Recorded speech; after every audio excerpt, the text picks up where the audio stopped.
Hello बच्चों, कैसे हैं आप सब लोग। I am Anshul Sharma, your chemistry teacher and you are watching Brainiac education chemistry channel. So guys, आज का हमारा टॉपिक रहेगा इलेक्ट्रोकेमिकल सीरीज। वेरी इंटरेस्टिंग और very very very important topic है गाइस। इसके बिना आप प्रोडक्ट नहीं बता पाएंगे कि इलेक्ट्रोलाइटिक सेल में क्या प्रोडक्ट, वहाँ पे कोई मेटल डिपॉजिट होगा या कोई गैस लिबरेट होगी, ये चीज़ आप नहीं बता पाएंगे बिना इसको जाने। सो गाइज, इलेक्ट्रोकेमिकल सीरीज़ के बारे में इस लेक्चर में आपको सब कुछ बताया जाएगा। सो पेन एंड पेपर लेके बैठिए, नोट्स बनाते रहें। नोट्स ओरिएंटेड वीडियो बना रहा हूँ ताकि आपके नोट्स भी प्रॉपर बनते रहें। एंड मेन इम्पोर्टेंट टॉपिक सारे हैं इसमें, कुछ छूटा नहीं है गाइज। सो इसको लगा डाला तो लाइफ जिंगा लाला। Clear guys. सो आज हम बात करते हैं characteristics of electrochemical series and application. क्या एप्लीकेशन रहेंगे इसके, उसके बारे में भी हम डिस्कस करेंगे। सो गाइज, शुरू करते हैं। हमें पता है रिडक्शन कैथोड पे होता है और ऑक्सीडेशन जो होगा वो कहाँ होगा, एनोड पे होगा। Clear guys. So according to electrochemical series we can find who will reduce and who will oxidise at both electrodes. Clear guys. And second point क्या है, according to electrochemical series which has high value of SRP, S standard reduction potential, SRP standard reduction potential, और low value of SOP standard oxidation potential will reduce first। जिसकी SRP ज़्यादा होगी, जिसका reduction potential ज़्यादा होगा, उसका oxidation potential कम ही होगा, ये फिक्स है। ये दोनों एक दूसरे के अपोजिट हैं, इक्वल एंड अपोजिट एकदम, जैसे कि चार्ज है इलेक्ट्रॉन पे और प्रोटॉन पे, ऐसे ही सिमिलर कंडीशन यहाँ पे है। सो SRP जिसका ज़्यादा वो रिड्यूस होगा पहले, और SOP जिसका ज़्यादा वो ऑक्सीडाइज होगा पहले। Clear guys. So next point है, and which has low value of SRP and high value of SOP will oxidise first. So यहाँ पे कुछ एजम्पशन है जो कि IUPAC ने हमें बोला, क्योंकि हम IUPAC के अकॉर्डिंग चलते हैं। IUPAC जो बोल देता है वही हमारे लिए सब कुछ है। Clear guys. सो IUPAC ने बोला कि स्टैंडर्ड रिडक्शन पोटेंशियल हर किसी मेटल का, सब्सटेंस का कैलकुलेट करना इम्पॉसिबल है। इंडिविजुअली SRP कैलकुलेट नहीं किया जा सकता। सो SRP को कैलकुलेट करने के लिए हमें किसी को ये कह लो कि ज़ीरो मानना होगा। रिलेटिव वैल्यू यहाँ पे निकल रखी है सबकी। जो आप सीरीज़ देखेंगे उसमें जो SRP की वैल्यूज़ रहेंगी, आपकी बुक में गिवन है, सारी वैल्यूज़ भी गिवन है। वैल्यूज़ की आपको नीड नहीं है बिल्कुल भी, बस बुक में समझाने के लिए दे रखी हैं। सो गाइज, वो वैल्यू रिलेटिव वैल्यू है किसकी, hydrogen electrode. Hydrogen electrode sir, वो तो गैस होती है, इलेक्ट्रोड कैसे बनेगा। ये गैसियस इलेक्ट्रोड है, बहुत इंटरेस्टिंग है। गैसियस इलेक्ट्रोड है ना, देखिए गैस का भी इलेक्ट्रोड बनता है, ये तो आज ही पता चला। सो गाइज, IUPAC ने बोला कि she standard hydrogen electrode, SHE standard hydrogen electrode का जो SRP है वो मान लो ज़ीरो, चाहे जो भी है उसकी वैल्यू, उसको ज़ीरो मान लो। टेम्परेचर होना चाहिए 298 केल्विन एंड प्रेशर होना चाहिए 1 ATM, 1 एटमॉस्फेरिक प्रेशर पर। सो जो सभी वैल्यू हैं उसके रेस्पेक्ट में हम चेक कर लेंगे, और ऐसा ही किया गया। बार बार एक एक एलिमेंट, सब्सटेंस को लाते रहे, मेटल को, नॉन मेटल को, सबको, है ना, और उसके रेस्पेक्ट में उनको चेक करते रहे। अब एक और चीज़ ये है कि ये भी जानना बहुत ज़रूरी है, वाटर जो होता है ना वो रिड्यूस भी होता है, वो ऑक्सीडाइज भी होता है। इसका ऑक्सीडेशन पोटेंशियल भी है और रिडक्शन पोटेंशियल भी है, सभी का होता है, लेकिन ये ऑक्सीडाइज भी होता है और रिड्यूस भी होता है। कब ऑक्सीडाइज होगा, कब रिड्यूस होगा, ये हमें पता चलेगा सीरीज जब हमें याद हो जाएगी। Clear guys. So when H2O is oxidise, जब ये ऑक्सीडाइज होगा, ऑक्सीडेशन कहाँ होता है गाइज, मैं बता चुका हूँ आपको, ऑक्सीडेशन होता है एनोड पर और रिडक्शन होता है कैथोड पर। सो ऑक्सीडेशन एनोड पर होगा, एनोड होता है पॉजिटिव वाला, सो उधर जाएगी, आपको वहाँ पे मिलेगी ऑक्सीजन गैस, ऑक्सीजन पे नेगेटिव चार्ज रहता है। और रिडक्शन कैथोड पे होगा, कैथोड होता है नेगेटिव, तो उस साइड वाटर का पॉजिटिव पार्ट जाएगा जो कि होता है हाइड्रोजन। सो हाइड्रोजन गैस वहाँ से लिबरेट होगी। ये याद रखें आप, जब वाटर ऑक्सीडाइज होगा तो ये याद रखें आप कि कहाँ पे ऑक्सीडाइज होगा, कंफ्यूज ना हो जाए, कभी ऑक्सीडेशन में हाइड्रोजन गैस को लिबरेट कर दें। सो कहाँ पे ऑक्सीडाइज होगा, एनोड पे। In case of electrolytic cell anode is positive. So positive की तरफ कौन जाएगा, अट्रैक्ट होगा, अपोजिट साइन वाला नेगेटिव। सो H2O में नेगेटिव पार्ट है ऑक्सीजन का और पॉजिटिव पार्ट है हाइड्रोजन का। सो नेगेटिव वाला पार्ट मीन्स ऑक्सीजन एनोड से लिबरेट हो जाएगी और हाइड्रोजन पॉजिटिव कैथोड से लिबरेट हो जाएगी। क्लियर है गाइज, ये चीज़ें आप याद रखेंगे। सो ये रही आपकी इलेक्ट्रोकेमिकल सीरीज। यहाँ से स्टार्ट हो रही है लिथियम से और फ्लोरीन पे हो रही है ख़त्म। सो ये एक ही सीरीज़ है गाइज, पेपर पे मैंने इधर लिख दिया आधा। ये जो Sn+4 है ये आपके शी जो लिखा हुआ है दूसरी साइड में हाइड्रोजन शी, उसके नीचे कौन आएगा, Sn+4, और ये एक ही सीरीज़ है continuous. Clear guys. So lithium से स्टार्ट हो रही है और फ्लोरीन पे ख़त्म हो रही है। अब इसमें आप गौर से देखें कि H2O दो जगह मिलेगा आपको, एक जगह H2O रिडक्शन वाला होगा, मैंने लिखा हुआ है रिडक्शन, और एक जगह H2O जो है वो ऑक्सीडेशन वाला होगा। ठीक है, तो जब H2O का ऑक्सीडेशन होगा तो हमें क्या मिलेगा, ऑक्सीजन गैस, और जब H2O का रिडक्शन होगा तो हमें क्या मिल रहा है, देखिए hydrogen gas. Clear guys. So इसको याद करने का कोई ट्रिक आप अपनी खुद से बना लें, ये याद हो जानी चाहिए। इसमें से कुछ ज़्यादा मेन हैं जो ज़्यादा आते हैं वो याद होने चाहिए, और वो भी काफ़ी हैं, है ना। ये सारे इंपॉर्टेंट ही लिखे हैं, वैसे तो काफ़ी लेंदी सीरीज़ है ये, है ना। सो आप याद कर सकते हैं लिक, बाका, नामक, अल, मनजन, इनके बीच में H2O भी याद रखें, है ना। मनजन, क्रोफी, कैडमियम, कोबाल्ट, है ना, और ऐसे ही करके क्रोफी, कोनी, SN, पब, FeH, है ना। इस टाइप से मैंने याद किया हुआ है। सो बाकी आप कुछ भी बना लें जो भी आपको अच्छा लगे। ओके, सो आगे चलते हैं। इसमें सबसे जो लिथियम है, लिथियम का जो ऑक्सीडेशन पोटेंशियल है वो हाईएस्ट है और रिडक्शन पोटेंशियल जो है वो लोएस्ट है। जो ऊपर रहे सीरीज में, ऊपर जो एलिमेंट हैं वो ऑक्सीडाइज जल्दी होंगे, रिड्यूस लेट होंगे, है ना। और जो सीरीज़ में नीचे नीचे हम चलते जाएंगे तो SRP की वैल्यू बढ़ती चली जाएगी और उनकी जो रिड्यूस होने की टेंडेंसी है वो भी इंक्रीज होती चली जाएगी। Clear guys. सो फ्लोरीन सबसे पहले रिड्यूस हो जाएगा क्योंकि इसका जो SRP है वो हाईएस्ट है। अब यहाँ पे हम ये भी कह सकते हैं कि जिनका SRP लोवेस्ट है, मीन्स मेटल हैं जो, वो सारे हैं इलेक्ट्रोपॉजिटिव और उनकी टेंडेंसी है इलेक्ट्रॉन्स को रिलीज करने की, इलेक्ट्रॉन्स को रिलीज करने की टेंडेंसी है उनकी, इसीलिए उनका ऑक्सीडेशन पोटेंशियल ज़्यादा है। Oxidation is loss of electron. Hair oil वाली ट्रिक आपको याद होगी, हेयर ऑयल, है ना, oil OIL, oxidation is loss of electron OIL, है ना। Reduction is gain of electron, rig. Clear guys. So वो इलेक्ट्रोपॉजिटिव होंगे और ईजिली इलेक्ट्रॉन को डोनेट कर देंगे। और जो नीचे नीचे जैसे जैसे हम चलते चले जाएंगे सीरीज़ में, इलेक्ट्रॉन डोनेटिंग जो टेंडेंसी है वो कम होती चली जाएगी और इलेक्ट्रॉन एक्सेप्टिंग जो टेंडेंसी है वो इंक्रीज होती चली जाएगी। Clear guys. एग्जाम्पल देखते हैं। We have sodium sulphate aqueous solution with platinum electrode. अभी इनर्ट इलेक्ट्रोड यूज हो रहा है गाइस, रिएक्टिव इलेक्ट्रोड यहाँ पे अभी तक आपने कोई केस नहीं देखा। ठीक है, आगे आएंगे। Find product of cathode and anode. So aqueous solution है यहाँ पे। एक्वस सॉल्यूशन में पानी में हमने क्या डाला है, सोडियम सल्फेट।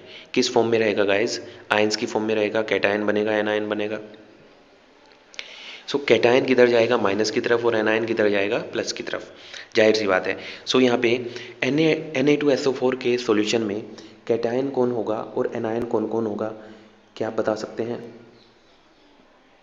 सोडियम जो होगा वो कैटायन होगा और SO4-2 एनायन होगा। साथ में वाटर भी दोनों साइड हम लिखेंगे, क्योंकि वाटर ऑक्सीडाइज भी होता है, रिड्यूस भी होता है। अब देखें एनोड पे, टेबल में देखें, एनोड के नीचे SO4-2 एंड H2O दोनों हैं, और कैथोड पे भी Na+ एंड H2O दोनों ही जाएंगे। अब इनमें से कोई एक एक जीतेगा। अब देखते हैं एनोड पे क्या होता है गाइस, ऑक्सीडेशन। एनोड पे होता है ऑक्सीडेशन। तो हम इलेक्ट्रोकेमिकल सीरीज को देखेंगे, दोनों में कंपैरिजन करेंगे कि ऊपर ऑक्सीडेशन जो मैंने सीरीज यहाँ पे लिखी है, हो सकता है बुक में आपकी अपोजिट गिवन हो, सो उसको बड़े ध्यान से देखना है ना। एनसीईआरटी में इसके जस्ट अपोजिट ये लिखी हुई है, मेटल्स नीचे हैं, नॉन मेटल्स ऊपर है। सो गाइस जो सीरीज़ में मैंने यहाँ पे लिखी है, इसमें हम ये देखेंगे एनोड पे जब हमें रिएक्शन लिखनी है उसके केस में कि ऊपर कौन है, मींस ऑक्सीडेशन पोटेंशियल किसका ज़्यादा है ना। सो SO4 और H2O में कंपैरिजन करेंगे। ये देखिए पानी गाइस यहाँ पे ऑक्सीडेशन वाला देखना है, रिडक्शन वाला मत देख लेना, है ना। सो ऑक्सीडेशन वाला जो वाटर है वो बिल्कुल नीचे ही है सीरीज़ में, और SO4 के पास है, बट SO4-2 ऑक्सीडेशन वाले पानी से नीचे है ना। सो इसका रिडक्शन पोटेंशियल ज़्यादा है, ऑक्सीडेशन पोटेंशियल वाटर का ज़्यादा है। सो वाटर यहाँ पे क्या हो जाएगा, ऑक्सीडाइज हो जाएगा। Clear guys. सो यहाँ पे जीता कौन, H2O। वो एनोड पे है तो हमें कौन सी गैस मिलने वाली है, माइनस वाली, मीन्स ऑक्सीजन गैस मिलेगी। अब ऐसे ही कैथोड पे देखना है, कैथोड पर होता है रिडक्शन, और रिडक्शन नीचे वालों का ज़्यादा है। जो सीरीज़ ये लिखी हुई है इसमें नीचे हम जाते जा रहे हैं तो रिडक्शन पोटेंशियल बढ़ता जा रहा है, स्टैंडर्ड रिडक्शन पोटेंशियल। सो जो नीचे होगा वो जीतेगा। Clear guys. सो फिर से देखें सोडियम ये रहा 5th नंबर पे, और रिडक्शन वाला वाटर जो है वो सोडियम के नीचे है ना। उसी सीरीज़ में रिडक्शन वाला वाटर सोडियम के नीचे है। सो नीचे वाला जीतेगा, तो इस बार भी H2O ही जीता। सो यहाँ पे जो इलेक्ट्रोलाइसिस हुआ वो H2O का होगा, Na2SO4 पे कोई फ़र्क नहीं पड़ने वाला, ठीक है। और एनोड से हमें ऑक्सीजन मिलेगा और कैथोड से हमें हाइड्रोजन मिलेगा। Clear guys. ये हेल्प करती है, देखा कितना हेल्पफुल है इलेक्ट्रोकेमिकल सीरीज़। अगर ये नहीं होती तो नहीं बता पाते, आप गलत करके आ जाते, सोडियम को डिपॉजिट कर सकते थे, रॉन्ग हो जाता है ना, SO4 को ऑक्सीडाइज करवा देते तब भी गलत हो जाता। Clear guys. आगे चलते हैं, CuSO4 ले लिया इस बार, है ना, कॉपर सल्फेट का सॉल्यूशन ले लिया, इलेक्ट्रोड प्लेटिनम के ही हैं। सो रिप्रेजेंट कैसे करना है ये मैं बता चुका हूँ। सबसे पहले लेफ्ट साइड में एनोड लिखेंगे, राइट साइड में कैथोड लिखेंगे, है ना। 2 लाइन आप ड्रॉ कर देंगे वर्टिकल्स, बीच में रखेंगे कैप, ठीक है। एनोड के नीचे लेफ्ट साइड से स्टार्ट करेंगे लिखना। सबसे पहले एनोड का इलेक्ट्रोड किसका बना है, प्लेटिनम का, कोमा। एनोड पे प्रोडक्ट, है ना, अभी पता नहीं है तो डैश लगा दो। सो लाइन के अंदर अब क्या लिखना है, मीडियम लिखना है कि इलेक्ट्रोलाइट का मीडियम क्या है। सो एक्वस है ना। और इलेक्ट्रोलाइट है कौन, CuSO4। एक्वस है तो टेम्परेचर कैसा रहेगा, लो रहेगा, है ना। अगर वहाँ पे कंसंट्रेशन भी गिवन है तो वो भी लिख देंगे, ठीक है। सेकेंड लाइन के बाद में कैथोड का प्रोडक्ट Cu डिपॉजिट होगा, अभी नहीं पता तो छोड़ देंगे, कोमा करके इलेक्ट्रोड जो कैथोड किसका बना है, प्लेटिनम का बना है। Clear guys. सो यहाँ पे क्या होगा, क्वेश्चन इस टाइप से भी आ सकता है, जरूरी नहीं वो डब्बे वब्बे से बनाए, है ना। सो यहाँ पे देखें एक्वस सॉल्यूशन है, CuSO4, आयंस कौन कौन होंगे, Cu+2, SO4-2 और वाटर दोनों तरफ। सो एनोड के केस में कौन कौन जाएगा, माइनस बोले, एक तो वाटर है ही है, और साथ में कौन है, SO4-2। सो SO4-2 और वाटर में से कौन ऑक्सीडाइज होगा, ऊपर भी देख चुके हैं, H2O ऑक्सीडाइज होगा। गैस कौन सी मिलेगी, ऑक्सीजन गैस लिबरेट होगी। क्लियर गाइज, क्योंकि H2O has higher oxidation potential than SO4-2। Cathode के केस में Cu+2 जाएगा और वाटर जाएगा। अब इन दोनों में कंपैरिजन करें कि रिडक्शन पोटेंशियल किसका ज़्यादा है। रिडक्शन वाला पानी इधर है, ये है 9th पोजीशन पे है ना, 9th पोजीशन पे है रिडक्शन वाला वाटर। एंड कॉपर देखो, कॉपर कहाँ पे है, कॉपर इधर है दूसरी साइड में है ना, Sn+4 के नीचे कॉपर है, बहुत दूर है, तो बहुत ज़्यादा रिडक्शन पोटेंशियल है इसका। सो कॉपर रिड्यूस होगा, यहाँ पे पानी हार जाएगा, कॉपर जीतेगा। सो कॉपर डिपॉजिट होगा, कॉपर डिपॉजिट होगा इलेक्ट्रोड पर, कैथोड पर कॉपर डिपॉजिट होगा और एनोड से ऑक्सीजन गैस लिबरेट होगी। गाइस ये देखना है ना कितनी हेल्पफुल है इलेक्ट्रोकेमिकल सीरीज। सो गाइस मैं बार बार कह रहा हूँ कि इसको आप अच्छे से लर्न कर लें, है ना, या आप 10-15 न्यूमेरिकल्स लगा लें, इसके एग्जाम्पल्स कर लें, आपको आइडिया हो जाएगा, है ना। नेक्स्ट क्वेश्चन आता है, इस बार हम रिएक्टिव इलेक्ट्रोड लेते हैं। अब तक केस था इनर्ट इलेक्ट्रोड का, अब आते हैं रिएक्टिव इलेक्ट्रोड या active electrode. So refining of copper 10th में आप पढ़ चुके होंगे। इसमें देखिए गाइस क्या होगा, कॉपर के दोनों इलेक्ट्रोड हैं और कॉपर सल्फेट का ही सॉल्यूशन हमने ले लिया।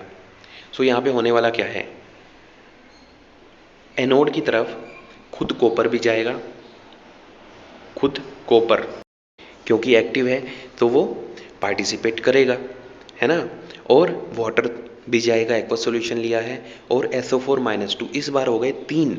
अब इन तीनों में देखना है, इन तीनों में देखना है कि एनोड के केस में ऊपर कौन है, मीन्स SOP किसका ज़्यादा है और SRP किसका कम है। सो कॉपर तो आपको पता है Sn4+ के नीचे, ये रहा कॉपर। दूसरा ऑक्सीडेशन वाला पानी और नीचे है, सो इसका तो SRP बहुत ज़्यादा है, दोनों में कॉपर जीत रहा है अभी तो, है ना। उसके बाद में कौन है, SO4-2, ये रिडक्शन वाले ऑक्सीडेशन वाले पानी से भी नीचे है। सो विनर कौन रहा, Cu+2 इज़ द विनर, है ना। तो यहाँ पे जो ऑक्सीडेशन होगा वो किसका होगा, Cu+2 का ऑक्सीडेशन होगा, और वो क्या करेगा, इलेक्ट्रॉन को लूज़ करके, रोड से मेटल इलेक्ट्रॉन को लूज़ करके आयन की फॉर्म में सॉल्यूशन में आएगा। क्लियर गाइस, क्योंकि रोड यहाँ पे रोड पार्टिसिपेट कर रही है, इलेक्ट्रोड एनोड पार्टिसिपेट कर रहा है रिएक्शन में। सो वहाँ से एक आयन की फॉर्म में कॉपर सॉल्यूशन में आ जाएगा।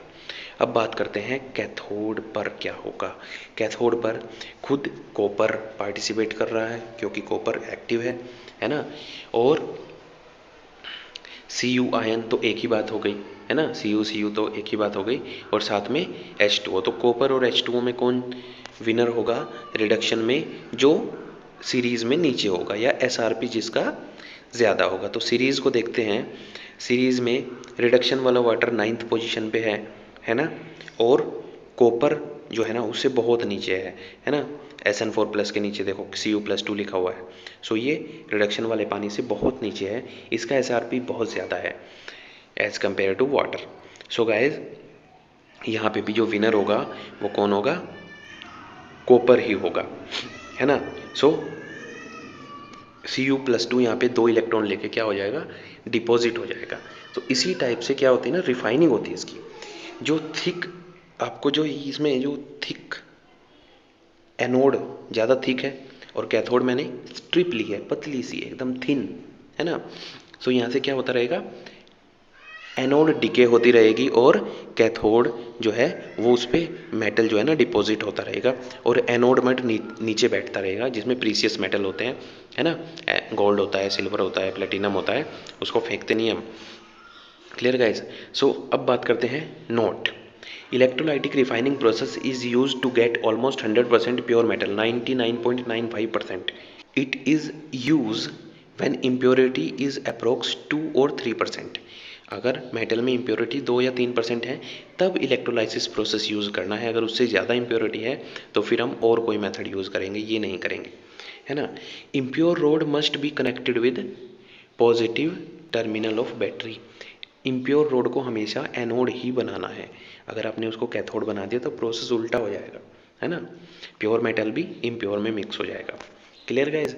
सो ये थे इसके बेनिफिट्स। किसके? इलेक्ट्रोकेमिकल सीरीज़ के। सो गाइज ये आप ज़रूर याद कर लें, मोस्ट इम्पॉर्टेंट है, बहुत ज़्यादा काम आने वाला है, पूरे चैप्टर में इसका यूज़ है, फुल चैप्टर एंड तक इसका यूज़ मिलेगा आपको। Clear guys? सो इसको याद कर लें, नोट्स बनाते रहें और ध्यान से अपनी स्टडी को आगे बढ़ाते रहें। All the best.